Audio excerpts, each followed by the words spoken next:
In a Connecticut mansion study, a overlooked granddaughter was about to witness her family's complete destruction.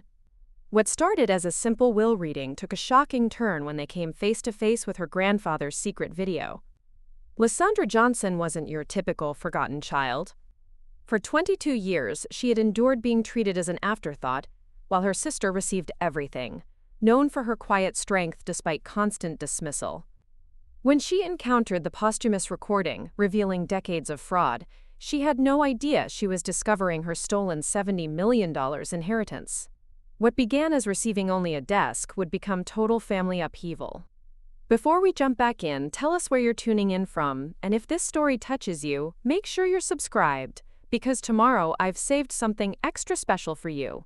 Lisandra's rental car crunched over the familiar gravel of the circular drive, each stone seeming to echo her reluctance. The Chen Williams estate loomed before her, all Georgian columns and manicured hedges, a monument to old Connecticut money that had never quite felt like home. Even now, at 22, she felt like an intruder approaching the front door of her own family's house. She'd driven up from New Haven that morning, her stomach twisted in knots that had nothing to do with grief and everything to do with dread.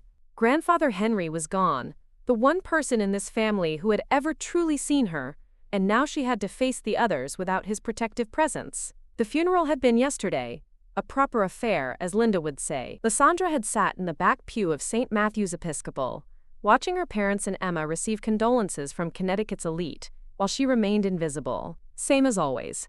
"Lisandra, dear, you made it." Her mother's voice carried that particular tone, the one reserved for distant relatives and social obligations. Linda Chen Williams stood in the marble foyer, every silver hair perfectly in place despite the circumstances. Her black Chanel suit was impeccable, her jewelry understated but expensive. She looked like she was hosting a cocktail party rather than mourning her father-in-law. "Of course I made it, Mom. He was my grandfather, too." Linda's smile tightened almost imperceptibly.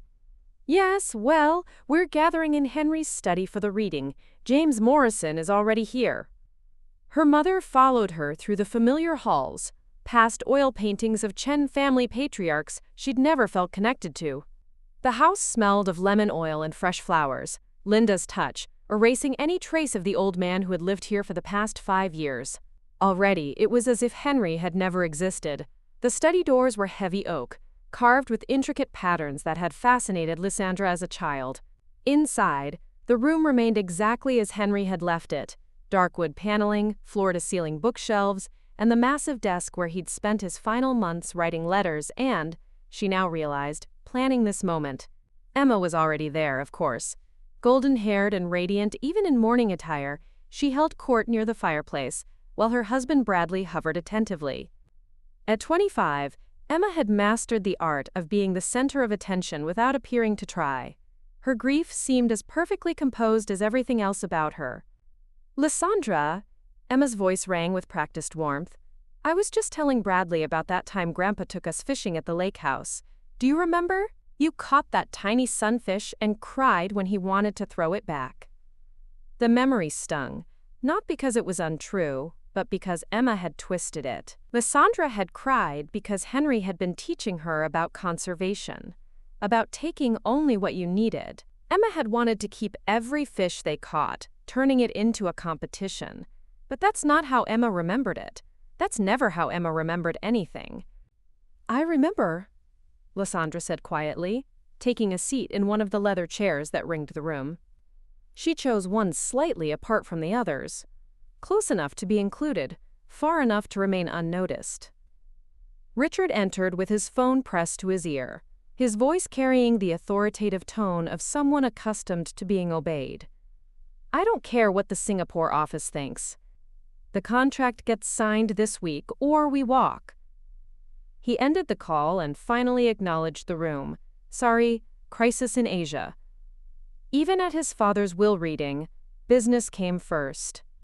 Lisandra watched her father adjust his tie, Italian silk, she was sure, and take his position behind Linda's chair like a sentinel. His eyes swept the room, but seemed to skip over Lisandra entirely. Nothing new there. James Morrison cleared his throat from behind Henry's desk. The family lawyer looked uncomfortable in the old man's chair, his thin frame dwarfed by the high-backed leather. Lisandra had known Morrison for years, had always liked his quiet dignity and the way he never talked down to her the way other adults did. "Thank you all for being here," Morrison began, his voice carrying the formal cadence of legal proceedings. "I know this is difficult, but Henry was very specific about his wishes. Shall we begin?" The reading proceeded with predictable efficiency. Various bequests to longtime employees, donations to charities Henry had supported.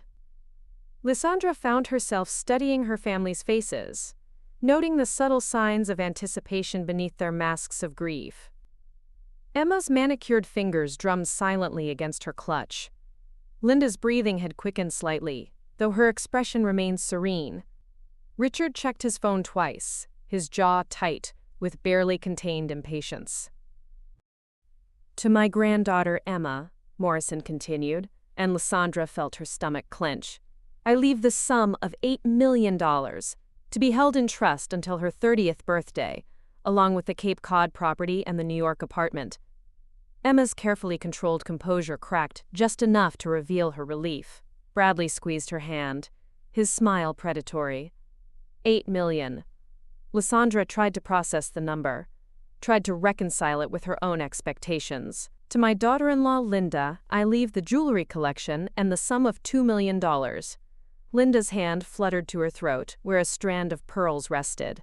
"Henry was always so generous," she murmured, though Maya caught the slight tremor in her voice. "To my son Richard, I leave the remaining business interests and $2 million. Richard nodded curtly, as if the inheritance was his due rather than a gift. Maya supposed, in his mind, it was. Morrison's eyes found hers across the room, and she saw something there. Sympathy, perhaps, or apology. "To my granddaughter Lisandra, I leave my personal desk and its contents, along with any books from this library she may choose." The silence that followed was deafening. Lisandra felt the blood drain from her face, felt the familiar sting of being overlooked, minimized, dismissed. Around her, she could sense her family's mixed emotions. Relief that she hadn't received more, embarrassment that she'd received so little, and something else. Something that felt like guilt. A desk. He'd left her a desk. Emma's voice cut through the quiet, bright with false sympathy. "Oh, Lisandra, that's perfect! You always loved spending time in here with Grandpa. And you're so intellectual. I'm sure you'll treasure the books." The condescension was wrapped in silk, but it cut just as deep. Lisandra managed a nod, not trusting her voice.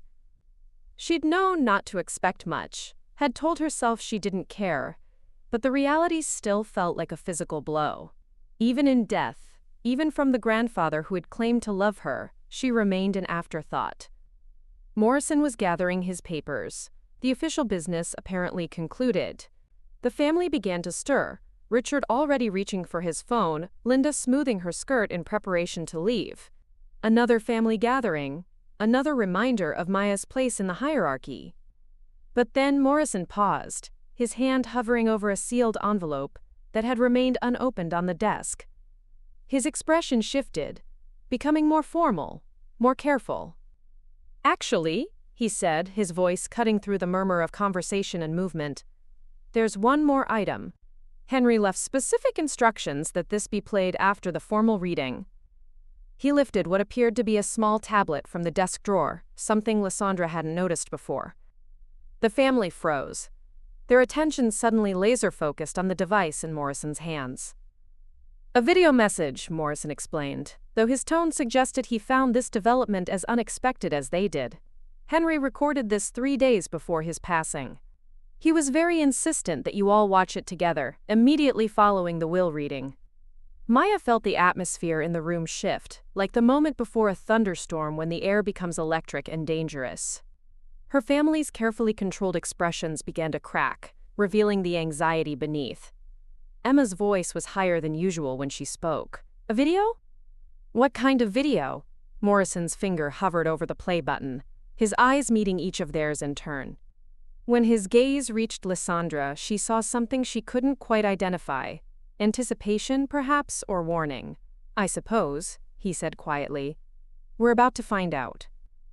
Morrison's finger pressed the play button, and suddenly Henry's face filled the tablet screen. Even through the digital medium, his presence commanded the room. His eyes held the same sharp intelligence Lisandra remembered, though his face bore the pallor of his final illness. "If you're watching this," Henry's voice carried clearly through the study's silence, "then I am gone, and you are gathered for what you believed would be a simple will reading." His smile held no warmth. "I'm afraid nothing about this family has ever been simple." Lisandra felt her breath catch. This wasn't the gentle grandfather she remembered, but someone harder, more deliberate. Around her, she sensed her family's growing unease. "I've spent my final months uncovering truths that should never have been buried. Truths about this family, about you, Richard, about you, Linda, and most importantly, about Lisandra." At the sound of her name, Lisandra's heart began to race. Her parents had gone rigid in their chairs, Linda's hand frozen halfway to her throat. Henry's recorded image leaned forward slightly, his gaze seeming to pierce through the screen. "For 22 years, I've watched a bright, compassionate young woman be treated as less than she deserves. I've watched her achievements dismissed, her pain ignored, her very existence minimized. I told myself it was family dynamics, birth order, personalities." His voice hardened. "I was wrong." "Grandpa, what are you talking about?" Emma's voice cracked slightly, her perfect composure beginning to slip. As if responding to her, Henry continued, "The truth is simple and devastating. Lisandra is not Richard's daughter. She is not Linda's daughter." The words hit the room like physical blows. "She is the daughter of my eldest son, Thomas. She is my biological granddaughter, and she has been living a lie her entire life." The tablet nearly slipped from Morrison's hands. Lisandra felt the world tilt sideways, her vision blurring at the edges. Thomas. The uncle she'd never met, who had died before she was born.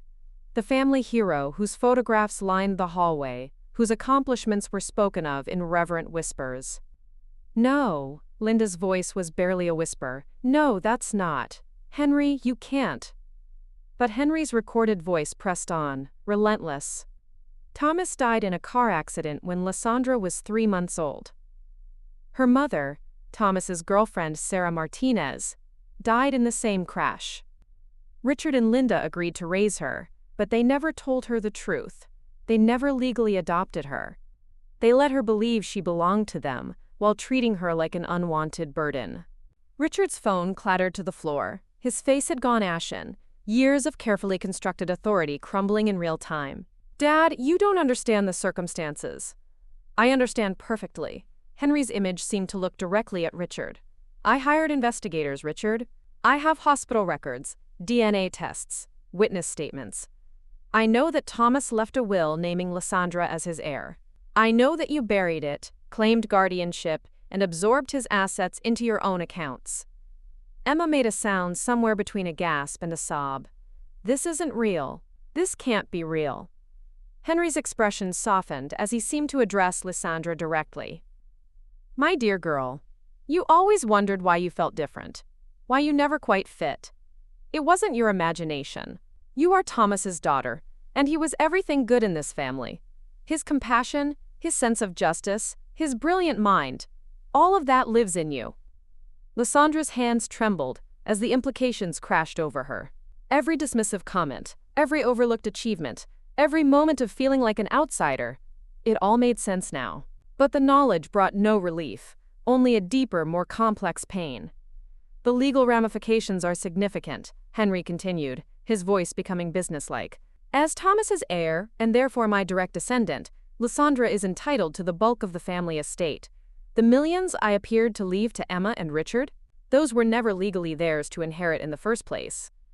Morrison cleared his throat, his professional training overriding his shock. "The documents supporting these claims are in the safe behind the bookshelf.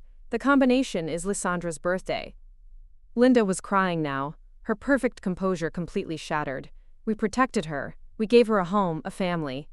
"You gave her crumbs from a table that was rightfully hers," Henry's voice cut through her protests. "You made her grateful for the bare minimum while lavishing Thomas's inheritance on Emma."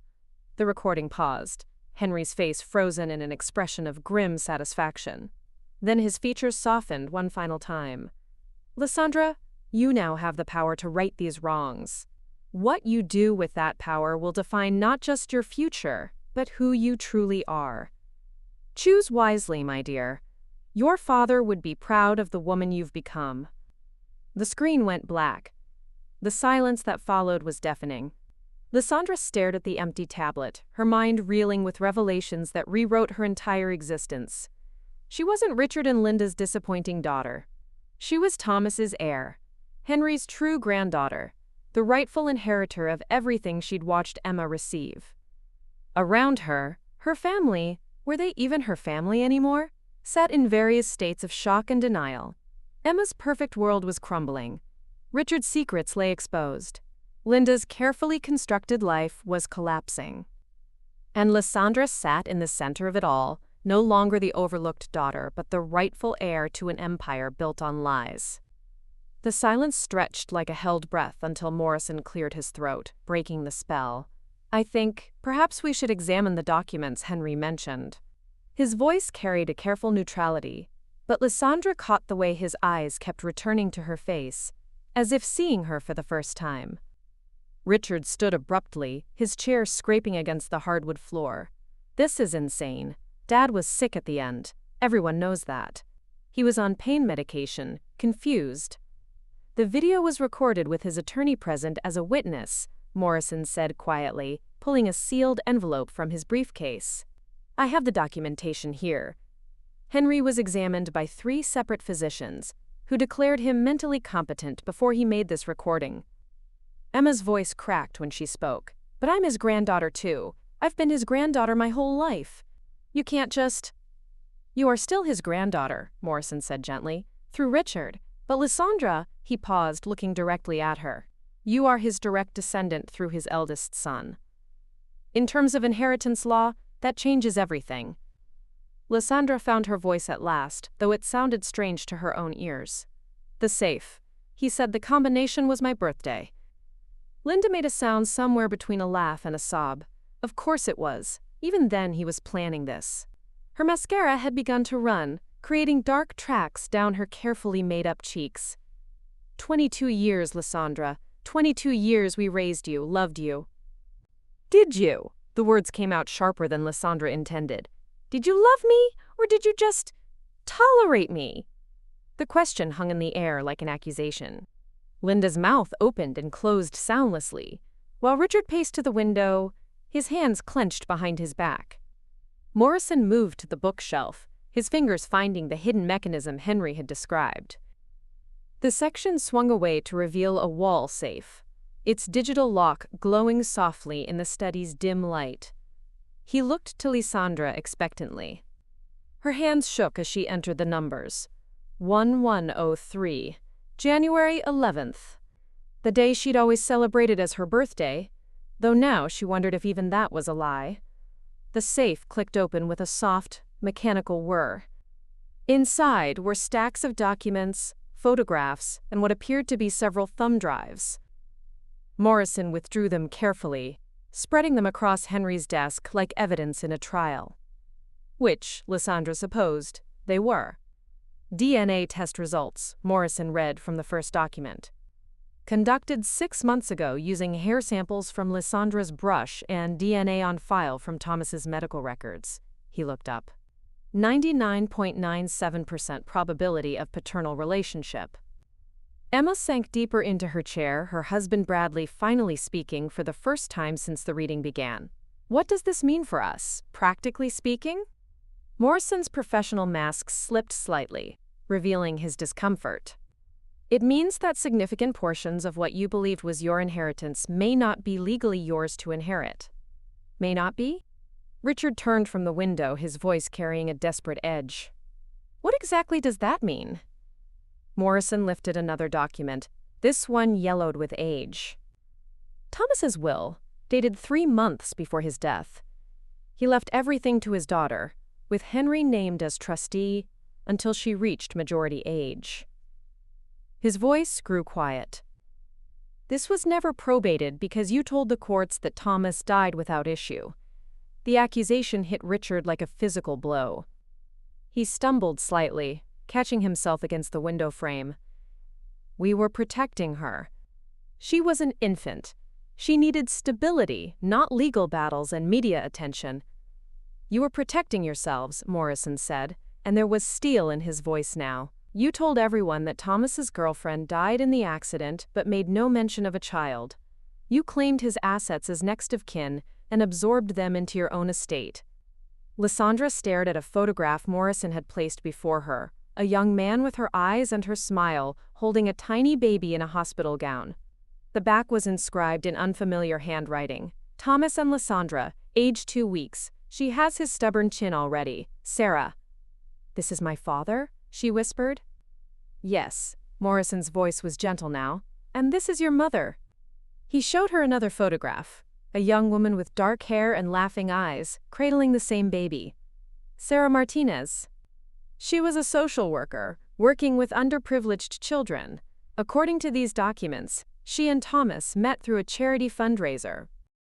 Through the study's walls, Lisandra could hear raised voices from the living room, where Richard and Linda had retreated with Emma and Bradley. The words were muffled, but the tone was unmistakable. Panic, accusation, desperate strategizing. How much? Lisandra asked quietly. How much was stolen from me? Morrison consulted another document, his expression grave. Thomas's estate at the time of his death was valued at approximately $4 million, adjusted for 22 years of growth and compound interest. He paused, calculating. Conservative estimate would be $15 to $20 million. The number was incomprehensible. Lisandra thought of her student loans, her tiny apartment in New Haven, the way she'd carefully rationed her spending throughout college, while Emma bought designer clothes without a second thought. But that's not all, Morrison continued, lifting what appeared to be a corporate document. Thomas also held founding shares in the family's technology ventures, shares that were transferred to Richard's name after his death. Those companies have grown substantially. Preparing and narrating this story took us a lot of time, so if you are enjoying it, subscribe to our channel, it means a lot to us. Now back to the story. How substantially? Morrison's expression was grim. Current market value? Approximately $35 million. $50 million. Lisandra tried to process the figure, tried to reconcile it with the woman who had counted pennies for groceries while Emma planned her extravagant wedding. There's something else, Morrison said, lifting a letter written in Henry's careful script. Henry discovered that Thomas had been planning to establish a foundation before his death. Environmental protection, educational opportunities for underprivileged children, causes he was passionate about. Richard buried those plans along with everything else. The voices from the living room grew louder, and Lisandra caught fragments of heated conversation. Sue us into oblivion. Criminal fraud. Everything we've built. Morrison began organizing the documents into neat stacks. Lisandra, you need to understand what this means. You have grounds not just to reclaim your inheritance, but to pursue criminal charges for fraud and embezzlement. The statute of limitations may have passed on some charges, but others could send them to prison? Potentially, yes. Lisandra stared at the photographs of her real parents, young, smiling, full of plans they'd never get to fulfill. Then she looked toward the living room, where the people she'd called family her entire life were probably plotting how to minimize their losses. For 22 years, she'd wondered why she never felt like she belonged, why her achievements were dismissed, why Emma's happiness always seemed to come at the cost of her own invisibility. Now she knew. She hadn't been the disappointing daughter of successful parents. She had been the victim of a carefully orchestrated theft. And now she had the power to take back everything that had been stolen from her, plus interest. Lisandra gathered the documents with steady hands, though her heart hammered against her ribs. The photographs of her real parents, Thomas and Sarah, went into her purse first, evidence of a life stolen before she'd even had the chance to live it. I need to speak with them, she said, her voice carrying a new authority that surprised even her. Morrison nodded, but his expression was cautious. Are you certain you're ready for this conversation? They've had time to prepare their defenses. 22 years they've had to prepare, Lisandra replied, standing from the leather chair that had been her witness stand. I think it's time they faced the truth. She walked toward the living room, each step echoing in the hallway like a countdown. The urgent whispers ceased as she appeared in the doorway, 3 pairs of eyes turning toward her with expressions ranging from fear to defiance. Lisandra looked at her father's business plan, at his dreams written in careful detail, at the foundation that could have changed thousands of lives if Richard hadn't buried it, along with everything else Thomas represented. "I'm going to build what he never got the chance to build," she said. "The Martinez-Chen Foundation is going to become reality." Emma nodded slowly. "And us? Our family?" Lisandra met her cousin's eyes, seeing fear and hope in equal measure. "That depends on whether you want to help me honor his memory or continue protecting the lies that buried it." Morrison's downtown Hartford office occupied the top floor of a brick building that had witnessed a century of Connecticut's legal battles. Floor-to-ceiling windows offered a view of the Connecticut River, its waters reflecting the afternoon sun as Lisandra spread Thomas's foundation documents across the conference table. "This is remarkable," Morrison said, adjusting his reading glasses as he studied her father's business plan. Thomas had everything mapped out: legal structure, funding mechanisms, even preliminary partnerships with environmental groups and educational nonprofits. Lisandra leaned forward, her father's vision finally feeling within reach. "Can we make it happen? Legally, I mean. Can I establish the Martinez-Chen Foundation using my inheritance?" "More than that," Morrison replied, pulling up files on his laptop. "Based on these documents, I can argue that establishing this foundation isn't just your right, it's fulfilling the original intent of Thomas's will. He specifically designated portions of his estate for charitable purposes." The lawyer's fingers flew across the keyboard, calling up financial records that painted a staggering picture. "Here's what we're looking at. Your father's original estate, plus 22 years of growth, conservatively valued at $20 million. The technology company shares that Richard transferred to himself? Current market value is $35 million. Add in the real estate holdings that should have been yours. $55 million, Lisandra breathed. At minimum. There are also patents in your father's name that Richard has been licensing. Royalties that should have been accumulating in trust for you." Morrison's expression grew stern. "The total financial impact of what was taken from you approaches $70 million. The number was incomprehensible. Lisandra thought of her student loans, her tiny apartment, the years of feeling grateful for her family's, quote, generosity in paying for her education. Every penny had been hers by right. "What are my options?" she asked. Morrison pulled out a legal pad, his movements precise and methodical. "Option 1. Full legal warfare.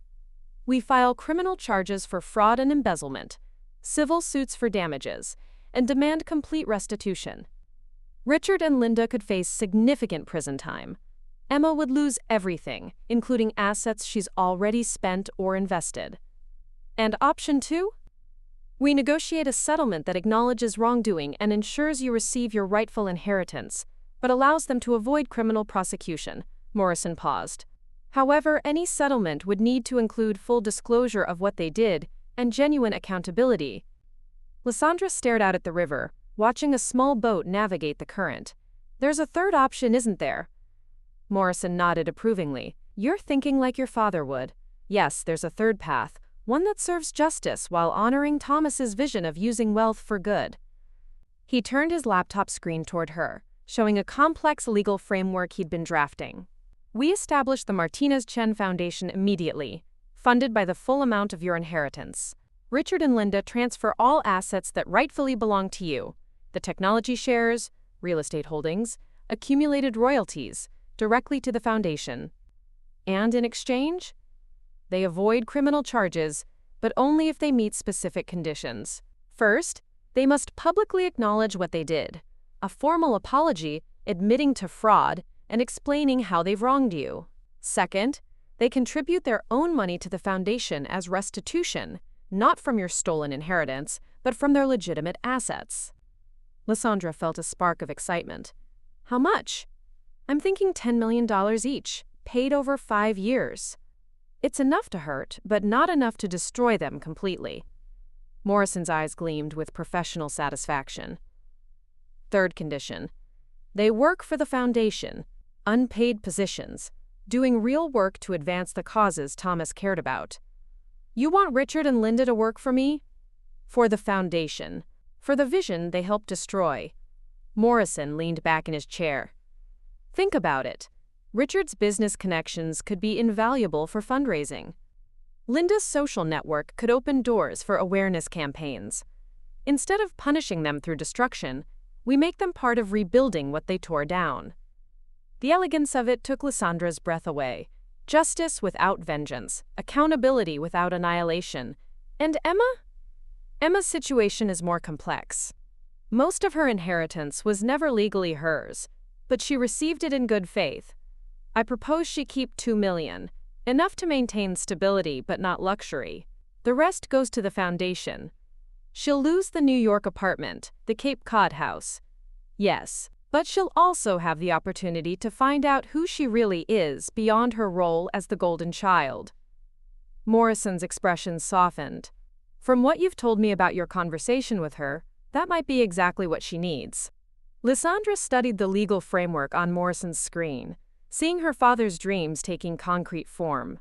Environmental protection initiatives, educational scholarships, community development programs, all funded by the money that should have been hers from the beginning. There's something else, Morrison continued. I've been in contact with some of the nonprofits Thomas originally planned to partner with. Several are still active, still working on the same issues he cared about. They're excited about the possibility of the foundation finally coming to life. He pulled out a folder thick with correspondence. The Connecticut Environmental Council, the Hartford Educational Equity Project, the New Haven Community Gardens Initiative. They all remember Thomas. They've been waiting 22 years for someone to pick up where he left off. Lisandra felt tears prick her eyes. Her father's vision hadn't died with him. It had been waiting, preserved in the hearts and work of people who shared his values. How long would this take to implement? If your family agrees to the terms, 60 days to transfer assets and establish the foundation's legal structure. You could be funding your first initiatives by the end of the year. And if they refuse? Morrison's smile turned predatory. Then we proceed with option 1. Criminal charges, civil suits, complete financial devastation. The choice is theirs. Lisandra stood and walked to the window, watching the river flow toward Long Island Sound. Somewhere in that current were tributaries that fed the whole small streams that became part of something larger and more powerful. Set up the meeting, she said, turning back to Morrison. I want to present this offer to them personally. All of them? Yes. Richard, Linda, and Emma. They made this mess together. They can face the solution together. She picked up Thomas's foundation documents, holding them like a talisman. It's time they learned what my father really stood for. Morrison began gathering papers, his movements energized by purpose. When do you want to do this? Tomorrow, at the estate, in Henry's study. Lisandra smiled for the first time since the will reading began. I think he'd appreciate the symmetry. Henry's study had been transformed overnight. Where yesterday's will reading had felt like a funeral, today's gathering carried the electric tension of a trial. Lisandra sat behind her grandfather's massive desk, Thomas's foundation documents arranged before her like evidence in a case she intended to win. Morrison flanked her right side, his briefcase open and legal documents at the ready. The symbolism wasn't lost on anyone.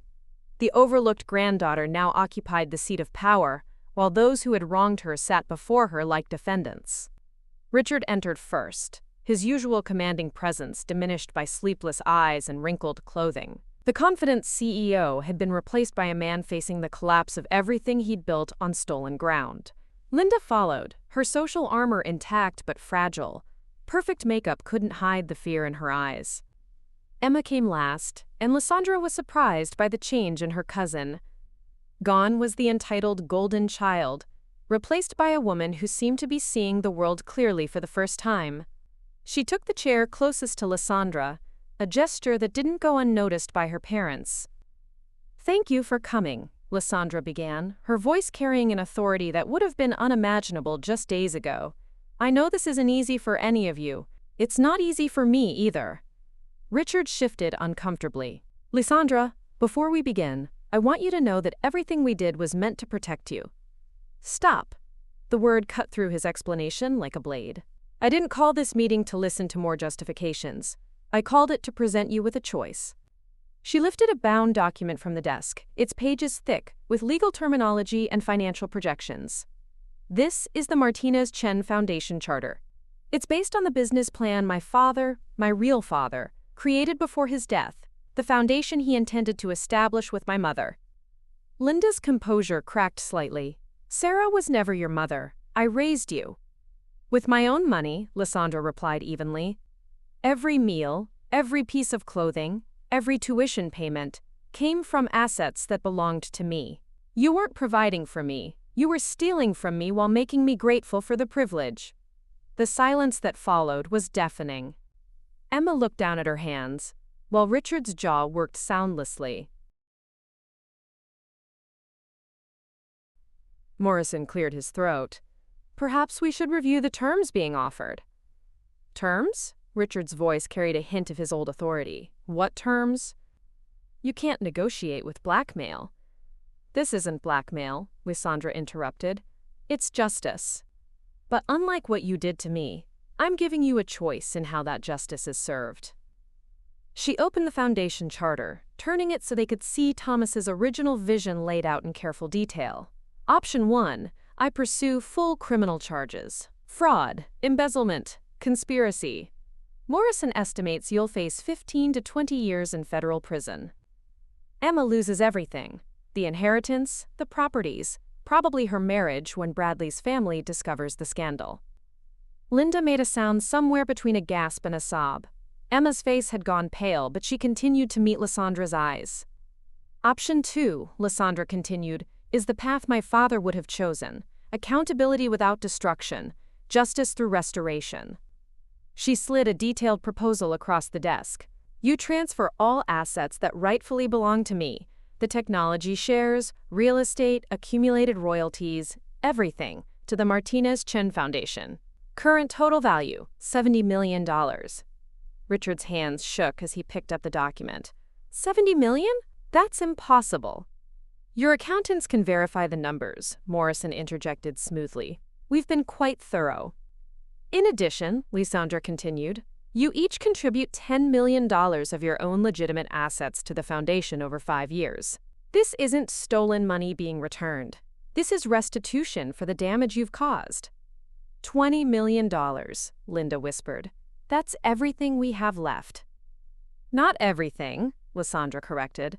You'll retain enough to live comfortably, just not luxuriously. The same way I lived while you spent my inheritance on Emma's designer clothes and European vacations. Emma looked up sharply. What about me? You keep $2 million, Lisandra said, her voice gentling slightly. Enough to maintain stability while you figure out who you really are beyond the role they assigned you. And if we agree to this? Richard asked, though his tone suggested he already knew there was more. You work for the foundation, unpaid positions, reporting directly to me. Richard, you'll use your business connections for fundraising and partnership development. Linda, your social network will help with awareness campaigns and donor cultivation. Lisandra's smile held no warmth. You'll spend the rest of your lives serving the vision you tried to bury. The room fell silent except for the ticking of Henry's antique clock. Emma was the first to speak. The public acknowledgement, she said quietly. You haven't mentioned that part. Lisandra nodded approvingly. Very perceptive. Yes, accepting this offer requires a full public confession. A formal statement admitting what you did, how you wronged me, and why you're dedicating your lives to making amends. Richard's face flushed red. You want us to humiliate ourselves publicly. I want you to tell the truth publicly, Lisandra corrected. The humiliation is a natural consequence of your choices, not something I'm imposing on you. Morrison placed a separate document on the desk. The confession is already drafted. It explains how Thomas's will was hidden, how his daughter was deceived about her identity, and how the family is working to honor his memory through the foundation. Linda stared at the confession as if it were a death warrant.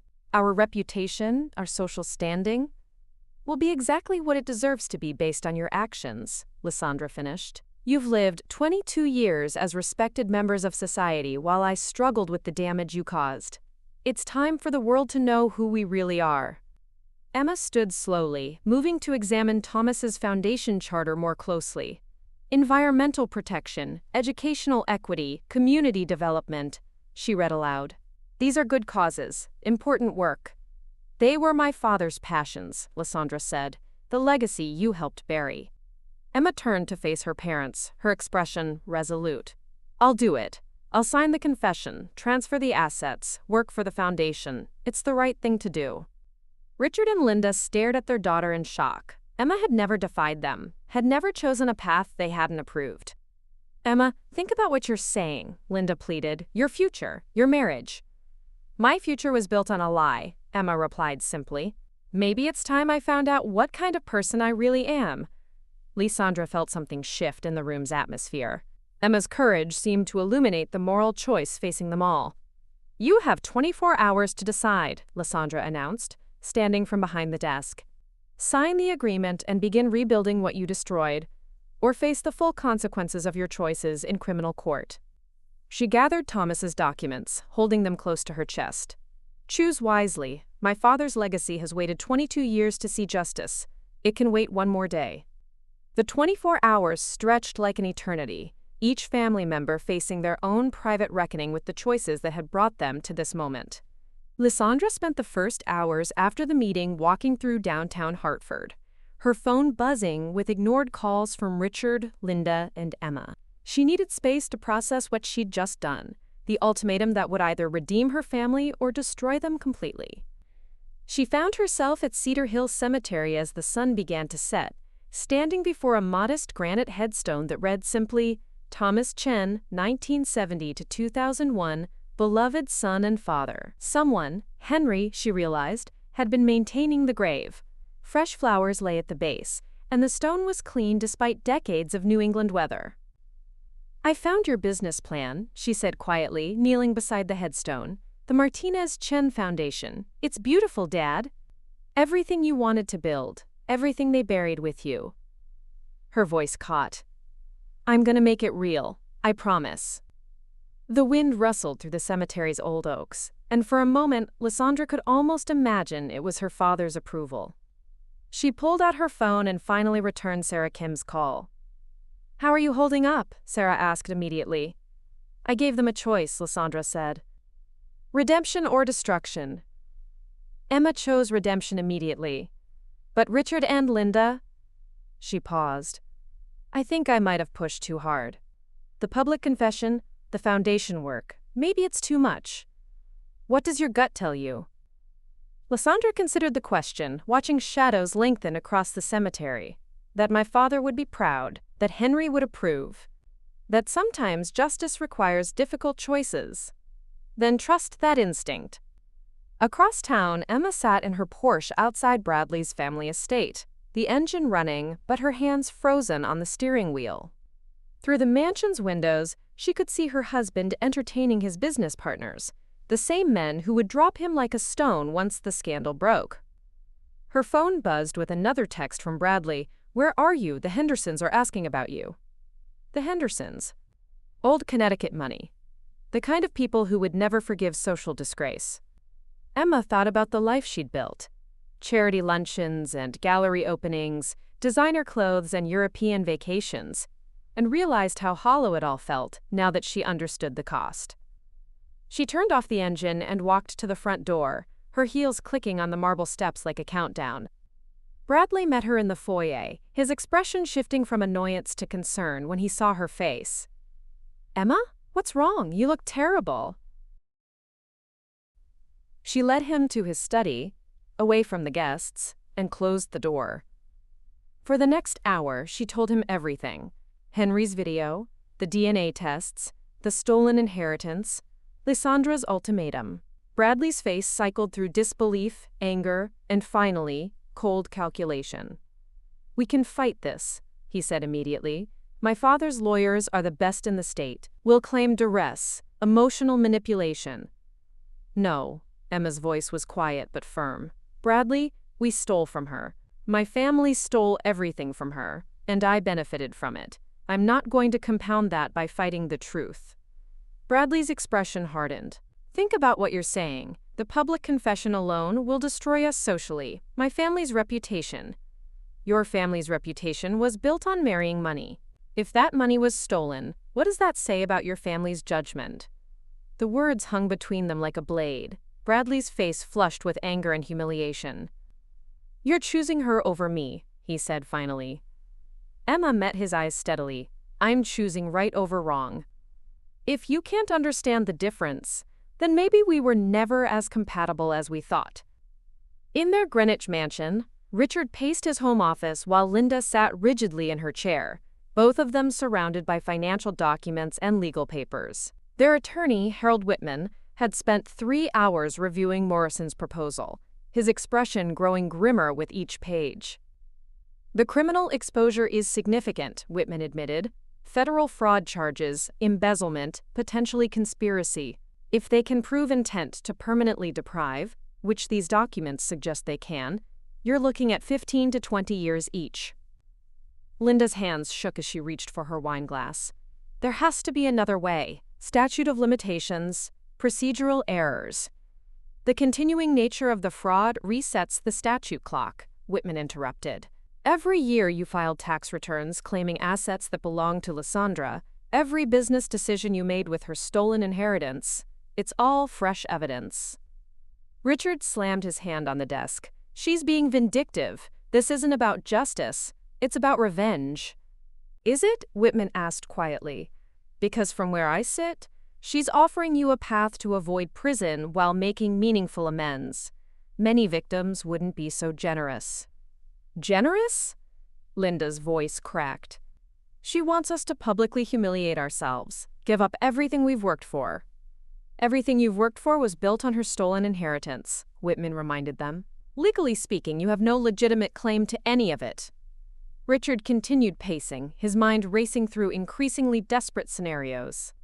What if we liquidate everything, transfer the assets to offshore accounts? That would be additional crimes, Whitman said firmly. Richard, I've been your lawyer for 15 years. I'm telling you as both your counsel and your friend. Take the deal. Work for the foundation, make your amends, and be grateful you're not spending your retirement in federal prison. Linda began crying quietly, her perfect composure finally breaking completely. 22 years, she whispered. 22 years of building this life, this reputation, this family. Built on lies, Richard said, his voice hollow. All of it built on lies. For the first time since Henry's video had shattered their world, Richard truly understood what they had done. Not just the theft of money, but the theft of identity, heritage, truth. They had stolen a young woman's entire sense of self and replaced it with shame and inadequacy. What kind of people are we? He asked, more to himself than to Linda or Whitman. At midnight, Lisandra's phone rang. Emma's name appeared on the screen. I told Bradley everything, Emma said without preamble. He wants me to fight it, to hire lawyers and drag you through years of litigation. Lisandra waited, sensing there was more. I told him no. I signed the confession, Lisandra. I'm ready to transfer my assets to the foundation. Emma's voice grew stronger. My marriage might not survive this, but I'll survive it. For the first time in my life, I'm making a choice based on what's right instead of what's easy. Emma? Let me finish. I wanted to call because I need you to know something. I remember more than I let on about our childhood. I remember the way Mom and Dad dismissed your achievements, the way they made you feel invisible. I remember thinking it was unfair, but I was too selfish and scared to speak up. Emma's voice broke. I'm so sorry, Lisandra. I'm sorry I wasn't the sister you deserved. You're being that sister now, Lisandra said softly. What about Mom and Dad? Have you heard from them? Lisandra checked her voicemail. 7 messages from Richard, each one more desperate than the last. They're scared, but scared people can make bad choices. Or they can finally make good ones, Emma said. I have to believe that. I have to believe it's not too late for any of us to become better than we were. After hanging up, Lisandra sat in Henry's study, surrounded by the documents that had changed everything. Tomorrow would bring the family's final decision, and with it, the beginning of either redemption or complete destruction. She picked up Thomas's photograph, studying his young, hopeful face. Whatever they choose, she whispered, your foundation will be built. Your dreams will live. Outside, the Connecticut night was quiet, but Lisandra could feel the weight of morning approaching, and with it, the moment when her family would finally face the full consequences of their choices. The morning sun cast long shadows across Henry's study as Lisandra arranged the final documents on the mahogany desk. Morrison sat beside her, his briefcase containing both the foundation charter and criminal indictment papers. The future would be determined by which set of documents the family chose to sign. Richard and Linda arrived together, their usual polish replaced by the drawn faces of people who had spent the night confronting the ruins of their carefully constructed lives. Emma came separately, her wedding ring notably absent from her left hand. "Before we begin," Richard said, his voice hoarse from sleepless hours, "I want to say something." Lisandra nodded, recognizing that this moment belonged as much to them as to her. Richard moved to the center of the room, looking older than his 52 years. "I've spent the night trying to justify what we did, trying to find some narrative that makes us the heroes of this story." He looked directly at Lisandra. "There isn't one. We stole from you. We lied to you. We made you feel unwanted in your own home while living off your inheritance." Linda wiped tears from her cheeks but remained silent, her social armor finally abandoned completely. "But worse than the money," Richard continued, "we stole your identity. Your father was a good man, better than me in every way that matters. He wanted to change the world, to use wealth as a force for good. When he died, I saw an opportunity to build my own empire instead of honoring his vision." His voice broke. "I made you pay the price for my selfishness." Emma stood and moved to Lisandra's side. "I've signed everything," she said quietly. "The confession, the asset transfers, the foundation agreement. Bradley and I are getting divorced. He can't accept who I've chosen to become." She managed a small smile. "For the first time in my life, I'm proud of a choice I've made." Morrison cleared his throat gently. "Richard, Linda, what's your decision?" Linda looked around the study, at Henry's books, at Thomas's photographs, at the granddaughter she'd failed so completely. "We'll sign," she said simply, "all of it." Richard nodded. "We'll sign." Over the next hour, documents were executed with the precision of a legal ballet. Asset transfer agreements moved the technology company shares, real estate holdings, and accumulated royalties to the Martinez Chen Foundation. Restitution agreements committed Richard and Linda to $10 million each over 5 years. Employment contracts bound them to unpaid foundation work for the next decade. But the most significant moment came when they signed the public confession. Richard's hand shook as he wrote his signature on the document that would strip away decades of respected reputation, revealing the truth behind their wealth and status. "This will be published in the Hartford Courant, the New York Times, and the Wall Street Journal," Morrison explained. "Your business associates' social connections. Everyone who knew you will understand exactly what happened and why you're dedicating your lives to making amends." Linda closed her eyes briefly, then signed with steady strokes. "It's what we deserve," she said quietly. 6 months later, the Martinez Chen Foundation's headquarters occupied a restored brownstone in Hartford's West End, its walls lined with photographs of Thomas and Sarah, alongside images of the projects their foundation was already funding. Lisandra stood in what had once been the building's parlor, now transformed into a conference room where environmental scientists and education advocates planned their next initiatives.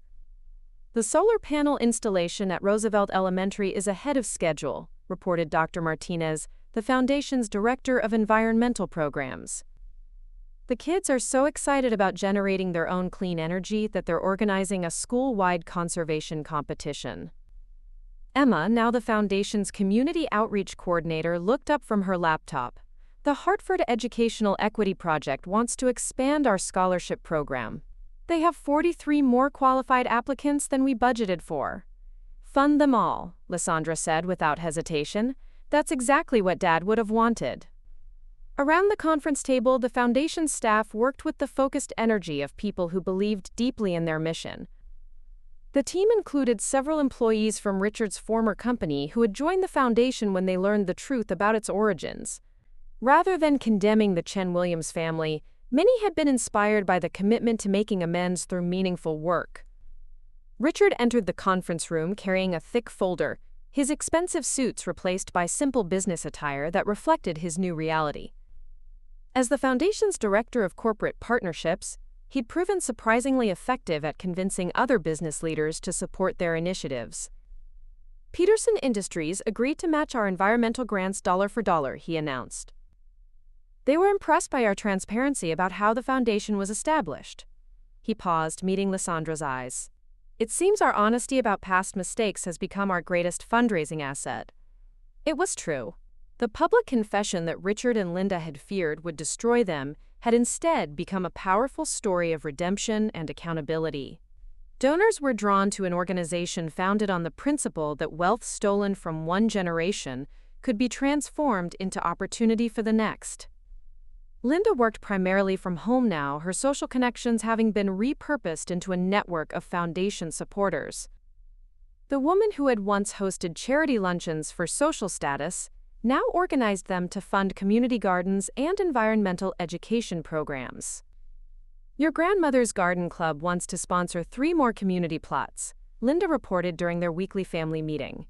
Mrs. Henderson said she's never seen Linda Chen Williams so passionate about anything. She smiled ruefully. I told her it's because I finally found work worth doing. The family meetings had become a monthly tradition, held in Henry's study with Thomas's photographs watching over them. They were strange gatherings, the people who had once been defined by deception now bound together by shared commitment to truth and service. I have news, Emma announced during one such meeting. I've been accepted to graduate school, social work program at UConn. I want to focus on family therapy, helping other families avoid the kind of damage we caused. Lisandra felt a swell of pride for her cousin. Emma had used her remaining $2 million to fund her education and buy a modest apartment near campus. The transformation from pampered socialite to dedicated student had been remarkable to witness. Dad would be proud of you, Lisandra said, and meant it. Emma's eyes filled with grateful tears. I hope so. I finally understand what he was trying to build. Not just programs and initiatives, but a different way of thinking about wealth and responsibility. 1 year later, the Martinez Chen Foundation's first annual report was a document that would have made Thomas proud. 47 scholarship recipients, 12 community gardens established, solar panels installed in 15 schools, and 3 groundbreaking environmental research projects funded. But the numbers only told part of the story. Lisandra stood before the Foundation's board of directors, reading from the report's introduction, words she had written while sitting at Thomas's grave. My father believed that healing the planet and healing society were inseparable goals. He understood that environmental justice and educational equity were not separate causes but interconnected aspects of the same fundamental challenge. Creating a world where everyone has the opportunity to thrive. Around the boardroom table sat an extraordinary group: environmental scientists, education advocates, community leaders, and yes, Richard, Linda, and Emma. Their presence was a daily reminder that redemption was possible, that people could choose to become better than their worst decisions.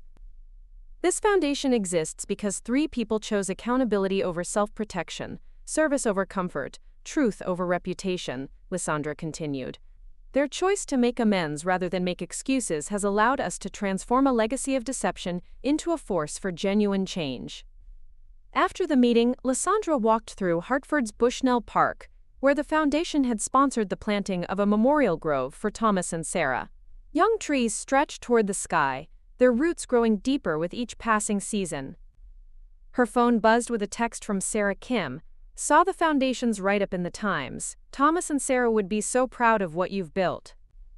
What they had all built, Lisandra reflected. Even in their failure and deception, Richard, Linda, and Emma had become essential to the foundation's success. Their business connections, social networks, and deep commitment to atonement had accelerated the organization's growth beyond what Lisandra could have achieved alone. She found herself thinking about legacy, not just what we inherit, but what we choose to do with what we're given. Thomas and Sarah had left her genetic inheritance, values, and dreams. Henry had left her the truth and the legal foundation to reclaim what was stolen. Richard, Linda, and Emma had left her pain, but also the opportunity to transform that pain into purpose. Standing among the memorial trees, Lisandra realized that the inheritance reckoning had never really been about money or justice or even family secrets. It had been about choice. The choice to let trauma define you or to use it as fuel for positive change. The choice to seek revenge or to create something better. The choice to perpetuate cycles of harm or to break them completely. Her phone rang, interrupting her reflection. Emma's name appeared on the screen. Lisandra? I just got word that the Education Committee approved our proposal for the high school environmental science program.